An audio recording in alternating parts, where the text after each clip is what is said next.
everyone, I'm Pamela Atwood, gerontologist, certified dementia practitioner, and certified laughter leader. Welcome back to our series, and in this show we're going to be talking about different ways that we need to stay safe during the winter months.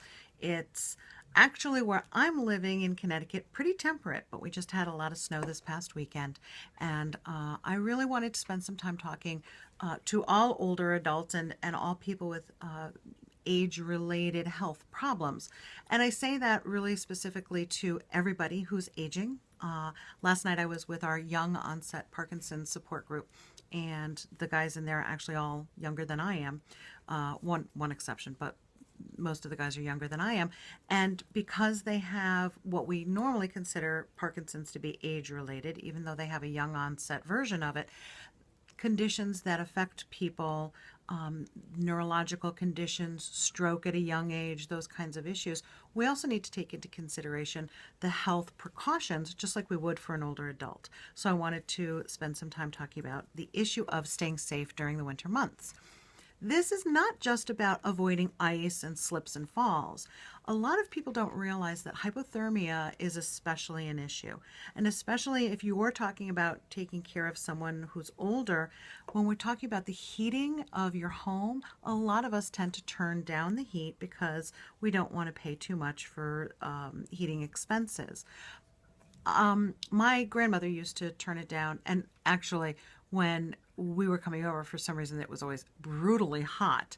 So it always seems stereotypical that older adults would have it at like 78 or 80. And part of that's because they don't feel warmth the same way. Circulatory changes happen, and someone's ability for body temperature regulation changes. One of the things that we need to take into consideration is that for older adults, especially, or younger people with age-related health conditions, 62 means a risk of hypothermia. So if someone is dropping their thermostat down to 62 or even less to save on heating costs, that puts them at risk for hypothermia. And a lot of people don't realize that, and a lot of us kind of turn down that thermostat and figure we'll add another layer. But people are at risk for hypothermia when they do that.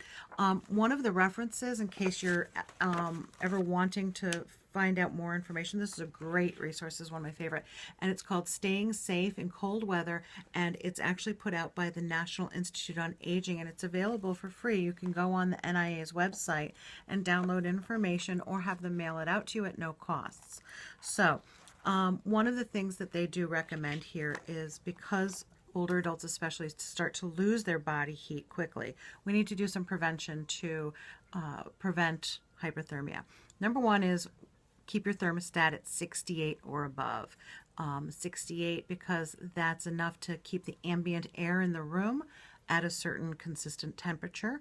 When you start to feel your extremities get cold, you need to put on an extra layer of sock, extra layer of sweater or pants, or warmer material, so that when you're feeling that cold, you know that you're already at risk of losing important body heat. The other thing is keep a hat on, especially if you're going outside. Put a hat on your head, because we do really lose a lot of our body temperature through the top of our head. The other thing that they mention is wear loose layers of clothing. A lot of times, because we don't like that bulky feeling, we tend to put on really tight layers. And some of the newer materials, especially for people who do for people who do, I want to say, like my sister does running, and she's a runner, and so when she goes out for her run in the morning and she wears these new materials to keep the moisture wicked away from her and keep her body temperature in, those are great, but that is not available in most homes of older adults. So if you're looking for a good winter gift for a holiday or for birthdays, some of those clothing's options might be good, but a lot of times we try to avoid bulking up too much because it feels uncomfortable, it feels bulky. But that's the best thing to do to prevent heat loss. So let's say you're going out and you're going to do some snow removal. You want to make sure that you wear a lot of loose layers. The air in between the layers of material actually helps keep you warmer. So keep those layers loose. You want to make sure you're wearing a hat, a scarf to cover the face, mittens or gloves. And they actually say mittens are better because the air temperature within your fingers heats itself. So wearing mittens is actually a little bit better than gloves, depending on the quality of both, obviously. One of the other things that they recommend is to wear a waterproof coat or jacket, especially if it's still precipitating outside. There are so many stories of older adults that have problems in the winter, and these are things that we really can prevent. Some of the common sense items, if we're talking about safety, include keeping your walkways clear. Remember, too, it's not just about the older adult. If the older adult doesn't go out, that's one thing. But what if we need emergency care to be brought in? We need to keep the pathways clear for emergency or for family visitors or for a companion or a Meals on Wheels delivery person, whatever. So we need to keep those walkways clear. If the homeowner or the property owner can't clear them, we really want to make sure that someone gets paid to clear them and keep them free of ice as well. Right now in Connecticut, we're dealing with a lot of the melt and then refreeze at the middle of the night. So we want to make sure that we're always going out there carefully our first step, putting out some products, some salt, some sand to make sure that we're reducing our fall risk.